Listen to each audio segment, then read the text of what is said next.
नमस्कार, आप देख रहे हैं न्यूज 18 अपडेट और मैं हूं आपके साथ विभा उपाध्याय। बुलेटिन की शुरुआत इस वक्त बड़ी खबर के साथ। निगरानी विभाग की तरफ से इस वक्त एक बड़ी कार्रवाई छापेमारी के तौर पर राजधानी पटना में की जाती हुई निगरानी विभाग की तरफ से ये बड़ी कार्रवाई इस वक्त पुल निर्माण निगम के इंजीनियर के घर छापेमारी की जा रही है और बताया जा रहा है कि 60 लाख से ज्यादा कैश जो है वो जब्त किए गए और इस वजह से नोट गिनने की मशीन मंगाई गई है। पुल निर्माण निगम के इंजीनियर के घर पर इस वक्त ये दबिश जो है रविंद्र कुमार का आवास पुनाईचक में डीएसपी सर्वेश सिंह के नेतृत्व में इस वक्त ये छापेमारी की जाती हुई निगरानी विभाग की टीम की तरफ से एक बड़ी कार्रवाई इस वक्त पुल निर्माण निगम के इंजीनियर रविंद्र कुमार के आवास पर। और सहयोगी संजय हमारे साथ इस वक्त ज्यादा जानकारी के साथ ऑनलाइन पर जुड़ चुके हैं। संजय, क्या ये माना जाए कि निगरानी विभाग को इस बाबत कोई जानकारी थी जिसके बाद ये पूरी कार्रवाई इस वक्त होती हुई रविंद्र कुमार के आवास पर? जी बिल्कुल विवाद। देखिए, जो धन कुबेर अधिकारी हैं, जो अवैध तरीके से आय से अधिक संपत्ति अर्जित कर रहे हैं, उनके खिलाफ इन दिनों निगरानी ने एक बड़ा अभियान चला रखा है। अभी कुछ दिनों पहले मुजफ्फरपुर के डीटीओ के खिलाफ उनके कंकड़बाग स्थित आवास पर छापेमारी हुई थी। उनके कई फ्लैट में छापेमारी की गई थी और लाखों और करोड़ों की संपत्ति जो है वो अटैच किया था निगरानी ने।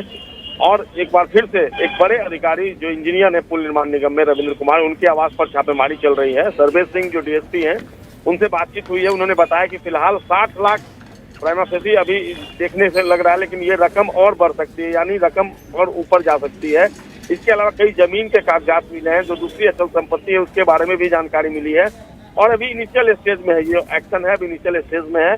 और जैसे जैसे छापेमारी आगे बढ़ेगी, कार्रवाई आगे बढ़ेगी, निश्चित तौर पर एक बड़ी धनराशि जो है वो सामने आएगी। और इनके खिलाफ निगरानी कोर्ट में जो निगरानी विभाग की टीम है उसने एफआईआर लॉन्च किया था और उसी में आगे बढ़ते हुए आज ये छापेमारी चल रही है। देखना होगा जब छापेमारी खत्म हो गई तब उस दौरान इनके पास से कितनी अवैध संपत्ति जो है वो जब्त की जाती है। जी बिल्कुल, बहुत बहुत शुक्रिया संजय इस तमाम जानकारी के लिए। और चलिए अब आपको वो तस्वीर दिखाते हैं जो पानी से परेशानी की और लोगों की बेबसी को जाहिर करता है। देखिए, बीएड का एंट्रेंस एग्जाम चल रहा है और ये एंट्रेंस एग्जाम देने के लिए 400 से ज्यादा स्टूडेंट्स इस वक्त सेंटर्स पर पहुंचे हुए, लेकिन किन हालातों में वो एग्जाम देने के लिए इन सेंटर्स पर मौजूद हैं, इन तस्वीरों को देखकर आपको सहज रूप में अंदाजा लग जाएगा। देखिए, कमर भर पानी है और इसी पानी में डूबकर यूं कह लीजिए कि या तो आप अपने जुगाड़ के साथ यहाँ पर पहुंचिए सेंटर्स पर एग्जाम देने के लिए, या फिर इन्हीं हालातों में परेशानियों के बीच आप एग्जाम देंगे। हालांकि स्टूडेंट्स जो हैं वो ये कह रहे हैं कि परीक्षा को रद्द कर दिया जाए। कमर भर पानी से होकर गुजरने की मजबूरी इन स्टूडेंट्स के सामने भी है। परीक्षा देने के लिए, परीक्षा केंद्र तक पहुंचने के लिए ये तमाम जद्दोजहद स्टूडेंट्स को करनी पड़ रही है। परीक्षा हॉल तक पहुंचने के लिए उन्हें कमर भर पानी से होकर गुजरना पड़ता है। कई लोग देखिए आपको तस्वीरों में ट्रैक्टर पर भी नजर आ रहे होंगे, जिसके पास जो साधन मौजूद था उसी का इस्तेमाल किया गया ताकि सेंटर्स तक सुरक्षित पहुंचा जा सके। और ये तस्वीर उसी की एक बानगी है। आज 9 केंद्रों पर ललित नारायण मिथिला विश्वविद्यालय बीएड का एंट्रेंस एग्जाम चल रहा है। पानी की वजह से छात्र और छात्राओं को खासी परेशानी हो रही है। पानी की वजह से कई परीक्षार्थी परीक्षा केंद्र तक पहुंच नहीं पा रहे, लिहाजा परेशान छात्र और छात्राओं ने प्रबंधन से इस परीक्षा को रद्द करने की मांग की है।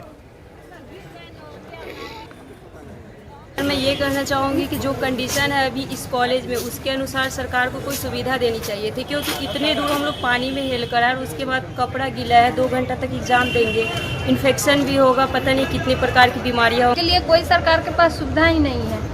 कोई सुविधा तो देनी चाहिए। ये भींगे कपड़े हैं, 2 घंटा बैठना पड़ेगा परीक्षा हॉल में। जी सर, तबीयत भी खराब हो जाएगा। बीएड एंट्रेंस टेस्ट की परीक्षा है। सरजू नदी का पानी बढ़ जाने की वजह से लड़कों को आने जाने में बहुत परेशानी हो रही है। इसके बावजूद भी हमने व्यवस्था किया है, 1-2 ठेला का व्यवस्था किया है और उस ठेला से लड़कों को जो नहीं आने लायक हैं लड़कियां, उनको पार कराने का काम हम लोग करते हैं। परेशानी तो है ये है, लेकिन परीक्षा सरकार का निर्देश है तो किसी भी स्थिति में हमको लेना है। और सहयोगी संतोष हमारे साथ इस वक्त ज्यादा जानकारी के साथ फोन लाइन पर जुड़ गए हैं। संतोष, क्या परीक्षा की जब तिथि की अनाउंसमेंट की गई थी उस वक्त भले ये हालात ना हो, लेकिन इस वक्त जब स्टूडेंट्स इन हालातों में परीक्षा के लिए सेंटर्स पर पहुंचेंगे, ऐसे में वैकल्पिक इंतजाम नहीं किए जा सकते थे? स्टूडेंट्स को वक्त नहीं दिया जा सकता था? देखिए, पिछले 24 घंटे के अंदर ये अचानक हालात बिगड़े हैं और सरयू के में काफी गंगा के सहयोगी नदी है सरयू नदी, जिसमें ये अचानक तूफान आ गया है और पानी जो है, क्योंकि पीएन सिंह कॉलेज पहले से भी निचला इलाका माना जाता है, वो सरयू नदी से सटा हुआ, तो वहाँ पानी पूरा कॉलेज में घुस चुका है। आप देख सकते हैं कि समुद्र जैसे हालात बन गए हैं। उसी हालात में जब 400 छात्र छात्राएं परीक्षा देने पहुंचे तो वहाँ अफरा तफरी का माहौल हो गया। हालांकि प्रबंधन ने दावा जरूर किया कि उनके लिए आवागमन के लिए ठेला या अन्य साधन की व्यवस्था की गई, लेकिन जब हमने पड़ताल की तो पाया गया कि बिल्कुल संतोष, जो तस्वीर हम देख पा रहे हैं आपके जरिए, उन तस्वीरों में तो यही लगता है कि आप अपने से व्यवस्था कर लीजिए, आने जाने के लिए अगर आप रिस्क उठा सकते हैं तो उठा लीजिए, ऐसे ही परिस्थितियों में एग्जाम दीजिए। कोई यहाँ पर व्यवस्था प्रबंधन की तरफ से नजर नहीं आती? बिल्कुल, हमने प्रबंधन के दावे की जब रियलिटी टेस्ट की, जब बात की छात्र छात्राओं से बाद में, तब ये बात खुल के सामने आई कि सभी छात्र छात्राओं से पैसे की उगाही की जा रही है। ट्रैक्टर या ठेले से पहुंचाने के लिए, रोड से केंद्र तक पहुंचाने के लिए 25 से 30 रुपये वसूली किए जा रहे हैं। तो आप सोच सकते हैं कि आपदा में भी लोगों ने अवसर तलाश लिया, प्रबंधन ने तीसरी कर ली अपने कर्तव्य की बोल करके हमने व्यवस्था कर दी, लेकिन जिन पर व्यवस्था का जिन तो वो लोग पैसा वसूलते नजर आए। तो कहीं ना कहीं परेशानियों में भी छात्र छात्राओं से वसूली की गई। और ये सबसे बड़ी बात है कि ये प्रशासन को ये मालूम था कि आज यहाँ पे इस तरह के हालात हो गए, पूरे शहर में हर जगह पानी लगा हुआ था। अंतिम समय में प्रशासन ने रिस्क नहीं लिया, चूंकि हमने अधिकारियों से बात की, उन्होंने कहा कि लास्ट टाइम में अगर सेंटर बदला जाता तो और अफरा तफरी मच सकती थी। और ये परीक्षा की जो आयोजन था पहले से निर्धारित था, 9 केंद्रों पर ये परीक्षा चल रही है।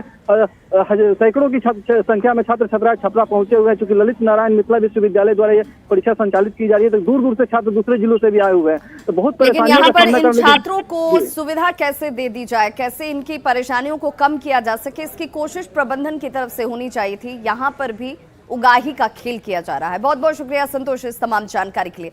और देखिए, दानापुर के इलाकों की अगर हम बात करें तो यहाँ भी पानी की वजह से बाढ़ जैसे हालात हैं। गंगा पूरे उफान पर है। तकरीबन 6 पंचायत ऐसे हैं जहां पर आपको हर तरफ पानी ही पानी नजर आएगा। और इन पंचायतों में रहने वाले लोगों की परेशानियों का जरा अंदाजा लगाइए, जो लोग अब यहां से पलायन करने को मजबूर हैं। देखिए, संवाददाता अमरजीत शर्मा की ये रिपोर्ट।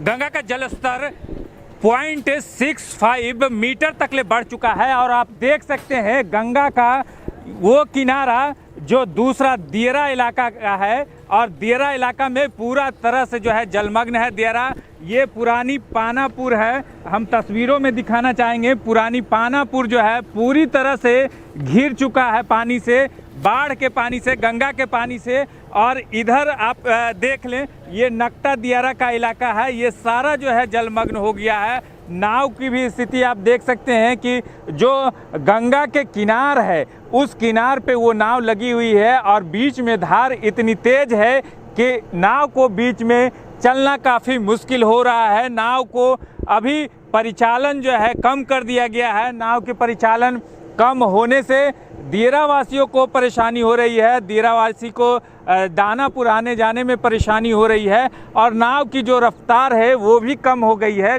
कुछ नाव जो चल रही है उसको जो है बहुत ही सावधानी से लाना पड़ता है, क्योंकि जो है बीच गंगा में काफ़ी धार तेज है।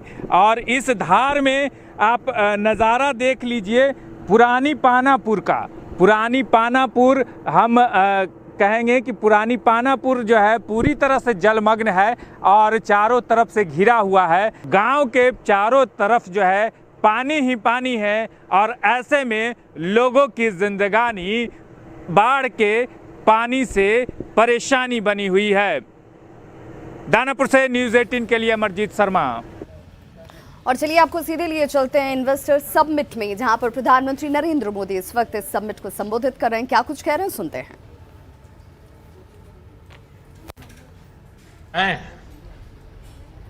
हम आजादी के 75वें वर्ष में प्रवेश करने वाले हैं। यहां से देश के लिए अगले 25 वर्ष बहुत महत्वपूर्ण है। इन आने वाले 25 साल में हमारे कामकाज के तरीका, हमारे रोजमर्रा के जीवन, हमारे व्यापार कारोबार में अनेक अनेक परिवर्तन होने वाले हैं, होंगे ही।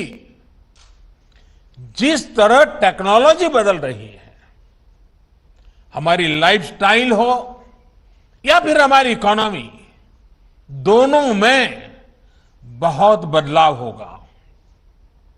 इस परिवर्तन के बीच हमारे पर्यावरण, हमारी जमीन, हमारे संसाधन, हमारे रॉ मटेरियल, इन सभी की रक्षा भी उतनी ही जरूरी है। टेक्नोलॉजी को ड्राइव करने वाले रेयर अर्थ मेटल्स जो आज ही रेयर है, लेकिन जो मेटल आज उपलब्ध है वो भी कब रेयर हो जाएंगे ये कहना मुश्किल है। भविष्य में हम टेक्नोलॉजी और इनोवेशन पर तो काम कर सकते हैं, लेकिन जो धरती माता से हमें संपदा मिलती है वो हमारे हाथ में नहीं है। इसलिए आज एक तरफ भारत डीप ओशन मिशन के माध्यम से नई संभावनाओं को तलाश रहा है, तो वहीं सर्कुलर इकोनॉमी को भी प्रोत्साहित कर रहा है। कोशिश ये है कि विकास को हम सस्टेनेबल बनाएं, एनवायरमेंट फ्रेंडली बनाएं। क्लाइमेट चेंज की चुनौतियां हम आए दिन अनुभव कर रहे हैं। इसलिए भारत को अपने हित में, अपने नागरिकों के हित में बड़े कदम उठाने जरूरी हैं। इसी सोच के साथ बीते सालों में एनर्जी सेक्टर में अभूतपूर्व काम हुआ है। सोलर और विंड पावर हो या फिर बायोफ्यूल, आज भारत दुनिया में अग्रणी देशों में शामिल हो रहा है। तो प्रधानमंत्री नरेंद्र मोदी को आप सुन रहे थे, जो गुजरात इन्वेस्टर समिट में इस वक्त संबोधित करते हुए समिट को उन्होंने कहा कि आने वाला वक्त टेक्नोलॉजी का वक्त है। लोगों को कैसे विकास के और इन्वेस्टर्स को लुभाने के लिए क्या क्या कार्य किए जाने चाहिए, उस दिशा में सरकार कृत संकल्पित है। रुक करेंगे बिहार की खबरों की ओर। तो आपको बताते चले कि दीघा के इलाकों में गंगा के जलस्तर में लगातार बढ़ोतरी की वजह से हालात यहां पर भी भयावह हो गए हैं। इस वजह से गंगा के नहर पर दबाव साफ नजर आता है और इस वजह से देखिए कल रात भी डीएम की तरफ से इन इलाकों का दौरा किया गया। कोशिश ये की गई कि यहां पर इस दबाव को कम किया जा सके और 8 पंपों के सहारे पानी की निकासी इस वक्त की जा रही है, जिसमें अब 2 और पंपों के सहयोग की बात सामने आ रही है। गंगा के बढ़ते जलस्तर की वजह से दीघा गेट को फिलहाल बंद कर दिया गया है। सहयोगी संजय कुमार ने ग्राउंड जीरो पर हालात का जायजा लिया। क्या तस्वीर है, क्या हालात हैं इन इलाकों में रहने वाले लोगों के बीच, जानने की कोशिश की। राजधानी पटना में गंगा ने उग्र तेवर अख्तियार कर लिया है और इसके कारण कई जो इलाके हैं वहां पर बाढ़ की स्थिति आ गई है। खासकर दियारा गंगा की आगोश में आ चुका है और हजारों की आबादी पलायन कर राजधानी पटना आ गई है। इस वक्त देखिए किस कदर तस्वीर है गंगा की करंट को महसूस कीजिए और लगातार कल गंगा जो है वो हर घंटे आधा सेंटीमीटर बढ़ रही थी, लेकिन आज हर घंटे ये 1 सेंटीमीटर बढ़ रही है और लगातार कई घाटों पर जो जलस्तर है उसमें बढ़ोतरी हो रही है। हालांकि प्रशासन अपनी तरफ से भरसक कोशिश कर रहा है। दूर दूर तक जो दियारा की आबादी थी वो बस्ती अब नजर नहीं आ रही है, केवल गंगा का पानी नजर आ रहा है। तो ऐसे में गंगा ने किस कदर विकराल रूप धारण किया है ये महसूस किया जा सकता है। 2016 का जो वाटर लेवल था वहां तक अभी गंगा नहीं पहुंच पाई है, लेकिन जिस तरीके से लेवल में बढ़ोतरी हो रही है तो उम्मीद जताई जा रही है कि शनिवार को 2016 का जो लेवल था उसको भी शायद गंगा पार कर जाए। हालांकि एक सुखद बात यह है कि इलाहाबाद में वाटर लेवल कम हुआ है और बनारस में भी इसका असर देखने को मिला है। तो 48 घंटे के बाद पटना में वाटर लेवल कम होगा, इस बात की संभावना जताई जा रही है। पटना के प्रमंडलीय आयुक्त ने बताया है कि 48 घंटे के बाद पटना में गंगा का लेवल जो है वाटर का वो कम हो सकता है, लेकिन फिलहाल जो है वो अभी भी गंगा का वाटर लेवल परेशानी का सबब बना हुआ है। ये दीघा घाट है, दीघा लॉक की तस्वीर हम आपको दिखा रहे हैं, जहाँ पर 8 मोटर लगातार कल रात से ही चल रहा है। जो सैंड बैग्स है, बालू की भरी हुई बोरियां हैं, वो लगातार ट्रैक्टर पर डाला जा रहा है ताकि जहां पर उसको ज़रूरत हो, चूँकि कई जगह पर बांध में लीकेज की भी बात सामने आ रही है और फिलहाल परेशानी का सबब जरूर बना हुआ है बाढ़ जो है, और लोग जो है पटना में फिलहाल इससे बेहाल दिख रहे हैं। कैमरा पर्सन दीपक के साथ संजय कुमार, न्यूज़ 18 पटना। और चलिए आपको अब दानापुर के दियारा इलाकों की तस्वीर दिखाते हैं। ये इसलिए भी बेहद खास और महत्वपूर्ण हो जाती है क्योंकि इन इलाकों में अब गंगा के जलस्तर की बढ़ने की वजह से हालात जो हैं वो खतरनाक स्थिति तक पहुंच चुके हैं। लोगों के पास पलायन के अलावा दूसरा विकल्प नहीं है। और देखिए, सिर्फ इंसानी जान ही नहीं, जानवरों को बचाने की जद्दोजहद भी यहाँ इन इलाकों में लोग करते नजर आए। ये तस्वीर विस्थापन के दर्द को दिखाती है जो हर बार इस तरह के हालात के बाद लोगों के सामने खड़ी होती है। दियारा में बाढ़ से भारी तबाही इस वक्त नजर आती है। हालांकि स्थानीय प्रशासन के साथ सरकार इन लोगों तक मदद पहुंचाने के दावे जरूर कर रही है। फिलहाल दो तस्वीरें आपके टीवी स्क्रीन पर। पहली तस्वीर उस इलाके की जहां से लोग अब अपने घर बार को छोड़कर सुरक्षित स्थानों पर इस वक्त नजर आ रहे हैं। वहीं दूसरी तस्वीर अपने घर के सामान को बचाने की कोशिश की जाती हुई, जो कुछ बचा है उसे समेटने की जद्दोजहद, जिसमें इंसानी जान और जानवर या पशु कह लीजिए सभी एक साथ इस वक्त इस चुनौती का सामना करते हुए। अभी हम लोग कासिम चक से आए हैं, ब्रह्म बाबा तरफ से, कासिम चक पंचायत से। ये पानी बहुत हो गया है, पानी पानी हो गया है, पूरे घर में घुस गया। अभी तो भैंस लेकर हम लोग आए हैं उतर। सारा सामान सब सामान लादे हैं गाय नाव पर। पानी है घर में अभी कंबड़ भर पानी से ऊपर हो गया है, 4 फीट पानी घर में अंदर। कोई व्यवस्था सरकारी कोई व्यवस्था नहीं है। पानी है कि अभी सरकार का कोई व्यवस्था नहीं है। हम लोग अपना से जो पैसा लग रहा है नाव पर से लेके आ रहे हैं और घर घर में पानी हिला हुआ है। जो जिसका है वो अपना घर पर बचा हुआ है। कैसे बच रहा है लोग? जो ऊंचा पर है जो, और नीचे वाला का बहुत बुरा स्थिति है। मड़ई पलानी के घर बटुए, जमीन नहीं से न जमीन बा। सब शहर में आमदी के का हो जाता है, दियर का आदमी के कुछ वैल्यू नहीं से। पूरा गांव में पानी बा, सब पानी बाटे, डाँड़ भराते पानी में खड़ा रही सब। सारा मड़ई उड़ई सब भस गईल से। हती चुकी लइका लेके रात भर पानी में खड़ा रही। के घर बा गंगा जी के किनार पर घर बा हमनी के, तो वही में रहा इतनी हद तक पानी हो गए तो हमरा तो सियारो काट लेलक। अच्छा, पूरा डूबल बा? हाँ डूब गल बा, पलानी में भस गल दरिया में। तो कहाँ आइल बनी अभी? आइल बनी सब बलदेवा स्कूल में। एजे रुकल बनी? हाँ एजे रुकल बनी सब। हम दियर से आए हैं। हाँ। स्कूल में घर ढह गया, पानी में भरत, पानी में इतना पानी में रहा था, माल जाल सब है अभी पानी में। आधा आया सामान, आधा ऊपरे है। 6 गो मरई में 3 गो मरई भस गया, 2 गो मरई और है। तो जरा अंदाजा लगाइए, जिन तस्वीरों को देखकर आप और हम सहम जाते हैं, उन्हीं हालातों में जो लोग जी रहे हैं उनकी बेबसी किस कदर होगी।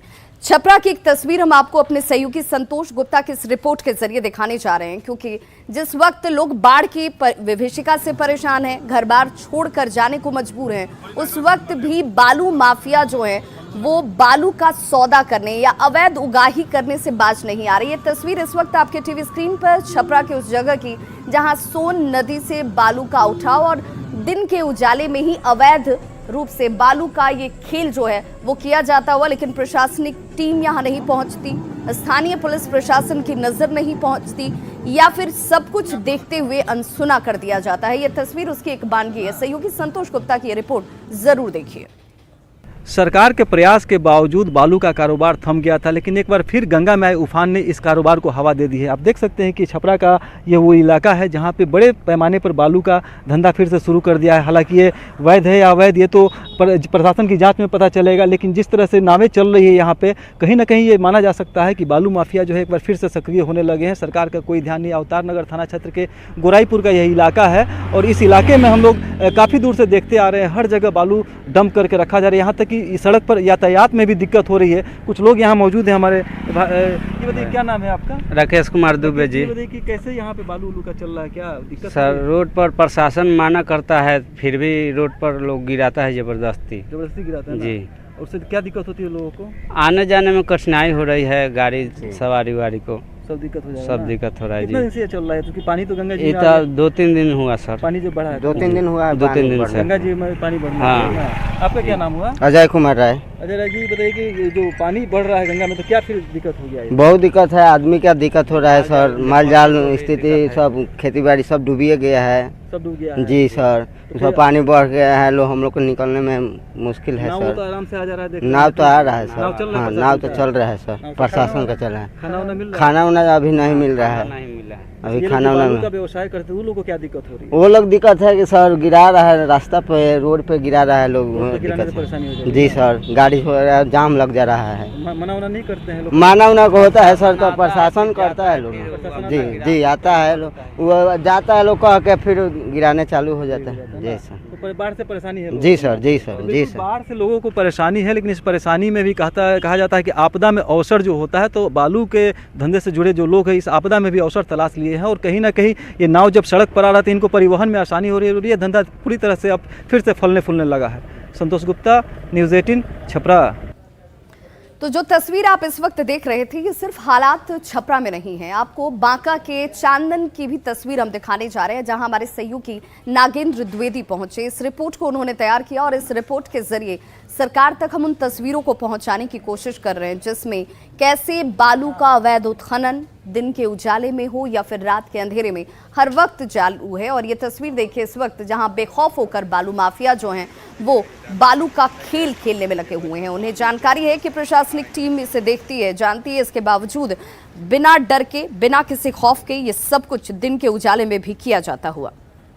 चांदन नदी का डाइवर्सन पर है, और डाइवर्सन टूटने के बाद खनन माफियाओं की मानिए तो सुराज आ गया है। आप सामने देख सकते हैं कि ट्रैक्टर से बालू का अवैध खनन हो रहा है, जो कि पूरी तरह से बालू से अवैध खनन प्रतिबंधित है। एनजीटी के द्वारा जून से लेकर अक्टूबर तक बालू का खनन बंद है, लेकिन डाइवर्सन टूटने के बाद अभी आप देख सकते हैं चांदन नदी में 55 ट्रैक्टर है जो कि बालू का अवैध खनन कर रहा है, और वो धड़ल्ले से बालू का परिवहन भी हो रहा है, खनन के साथ परिवहन भी हो रहा है। देखने वाला कोई नहीं है, और जिला प्रशासन कोई कार्रवाई भी नहीं कर रही है, जिससे खनन माफिया बालू का दिन दहाड़े ज़बरदस्त ढंग से उठाव कर रहे हैं, खनन और परिवहन कर रहे हैं, जिससे कि लाखों रुपए का क्षति हो रहा है। Nagendra, news 18 network, Banka. और देखिए पूरा देश जो है वो स्वतंत्रता दिवस के तैयारियों में जुटा हुआ है। मुख्य कार्यक्रम का आयोजन जो है वो राजधानी पटना में होगा, और इसलिए यहाँ पर मुख्य कार्यक्रम का आयोजन जब किया जाएगा तो कैसी तैयारी है, कैसे यहाँ पर इसको लेकर के तमाम इंतजामात किए गए हैं, जिसका जायजा लेने के लिए अधिकारी से लेकर तमाम कार्यकारी जो लोग हैं वो यहाँ पर मौजूद नजर आए। गांधी मैदान में जहाँ मुख्य कार्यक्रम का आयोजन किया जाना है, वहाँ पर क्या है इंतजाम, जायजा लेते नजर आए। कोविड प्रोटोकॉल के तहत जितनी परमिशंस हमें मिली है उसी के हिसाब से महानुभावों को आमंत्रित किया गया है। कार्यक्रम के सीधी लाइव वेबकास्टिंग और लाइव टेलीकास्ट की व्यवस्था की गई है, ताकि जो लोग इसको घर बैठकर देखना चाहें वो लोग आराम से देख सकते हैं। और यहाँ पर लिमिटेड लोगों को बुलाया गया है, जिसको सामाजिक दूरी के साथ, सोशल डिस्टेंसिंग के साथ बैठाया जाएगा। तो खबरों का सिलसिला लगातार जारी है, आप देखते रहिए न्यूज़ 18 बिहार झारखंड।